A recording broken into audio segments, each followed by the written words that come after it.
The Senate is set to vote on dueling health care bills today to replace expiring Affordable Care Act subsidies. If no action is taken, premiums are expected to skyrocket at the end of the year. Democrats are pushing for an extension while Republicans are looking for a revamp. But both bills need at least some support from the other party, which isn't likely to happen. Let's bring in CBS News congressional reporter Taurean Small, who's joining me now from Capitol Hill. Taurean, where do things stand in the Senate?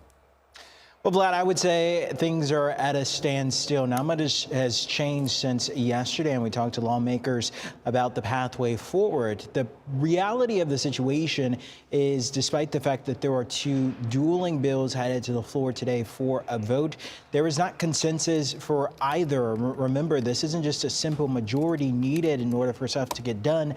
And this side of the chamber, there needs to be at least 60 votes to get something across the finish line. And lawmakers we talked to yesterday have said that the other side isn't listening, and ultimately that could cost Americans. This is what they had to say.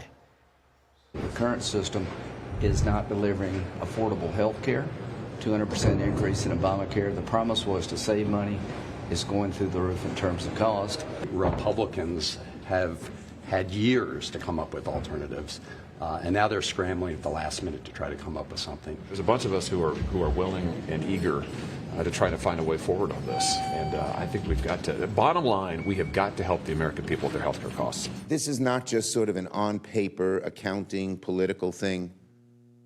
This is life and death for people. Vlad, I want to remind our viewers that we got here today because of a promise made by Leader Thune to a few defecting Democrats in order to reopen the government. As part of that agreement, there would be a floor vote that happens on these health care subsidies.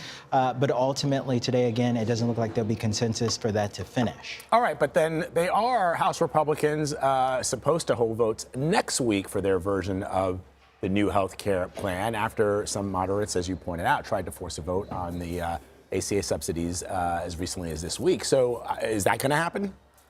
We'll see. I mean, we also know that there are a few Republicans who don't agree with leadership's handling of this either. Marjorie Taylor Greene is one notable example of this. She signed a discharge petition by Representative Brian Fitzpatrick, a swing state Republican in Pennsylvania, who worked with Democrats to get a 2-year extension on these subsidies to the floor for a vote. Ultimately, though, that would need 218 signatures for that to happen. But we know that Republican leadership is looking at other proposals within their conference. They had a meeting yesterday about which pathway would come forward. We would see that materialize next week. But again, it's about getting that consensus in the Senate that will be crucial to the success of any measure. All right, Taurean Small on the Hill for us. Thank you, Taurean.